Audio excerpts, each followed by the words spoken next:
Sur le site de l'Arinée, du lycée maritime de Bastia, on trouve la reconstitution du pont d'un navire ainsi que ses coursives, avec un plan d'eau aussi, avec ses vrais canaux de sauvetage, de quoi élitreiller des passagers. Les pompiers, bien sûr, en profitent pour s'entraîner dans des conditions quasiment réelles. On peut travailler toutes nos techniques de sauvetage, que ce soit technique de sauvetage à terre, plein eau, en simulation sur une embarcation, un ferry, tout ce qu'on pourrait rencontrer dans nos missions tout au long de l'année. Ça nous permet également de venir continuer nos entraînements dans le cas où on aurait des conditions météo trop défavorables pour les faire en mer, pour garantir quand même la sécurité de nos agents et continuer à s'entraîner. On a quelque chose qui s'apparente à un vrai navire. On va retrouver tout ce qu'on peut avoir sur un vrai navire, ici à terre, qui est complètement disponible, qui est accessible facilement et sur lesquels on va pouvoir travailler toutes nos techniques. Des techniques à l'intérieur qui représenteraient des coursives, des techniques pléno grâce au bassin qu'ils ont, des techniques de treillage grâce au palan. Voilà, on peut mettre en place un panel entier de techniques qu'on met en place habituellement en mer. La présence des pompiers est le fruit d'une convention signée entre le CIS de Haute-Corse et le lycée maritime de Bastia.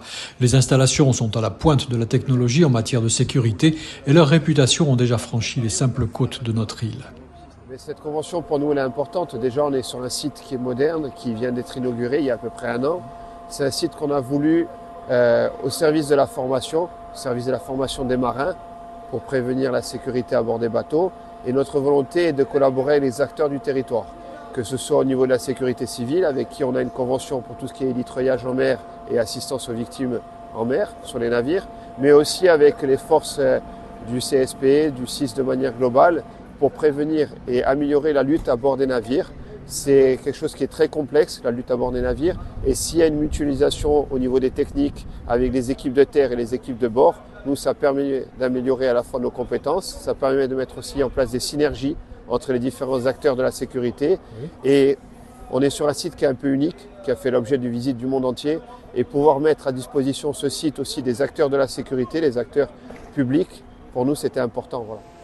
À la tête du CIS de Haute-Corse, Hyacinthe Vanni se félicite bien sûr du partenariat signé avec le lycée maritime. C'est vraiment un partenariat enrichissant pour nous et en termes d'équipement, c'est quelque chose d'extraordinaire. Ces équipements ont été financés par la collectivité, c'est une fierté, c'est la mutualisation. C'est comme ça aujourd'hui qu'on conçoit la formation. La formation c'est important, tant qu'il n'y a rien, on a l'impression qu'on est prêt à tout, mais quand les gens partent en intervention, il faut qu'ils soient entraînés, il faut qu'ils puissent faire face à ce qui leur attend. En tout cas, c'est bien de simuler le plus de cas possible, le plus de cas concrets. Et là, l'entraînement, c'est primordial pour être prêt dans des conditions difficiles, puisqu'on peut simuler aussi de la pluie, on peut simuler un certain nombre de choses. Encore une fois, merci à M. Cornetto. Et vraiment, c'est la bonne intelligence, la dynamique et la détermination des gens qui se rencontrent et qui travaillent et qui avancent. Voilà, c'est la Corse qui avance. Tous les ans, le lycée maritime de Bastia organise plus de 900 actions de formation continue.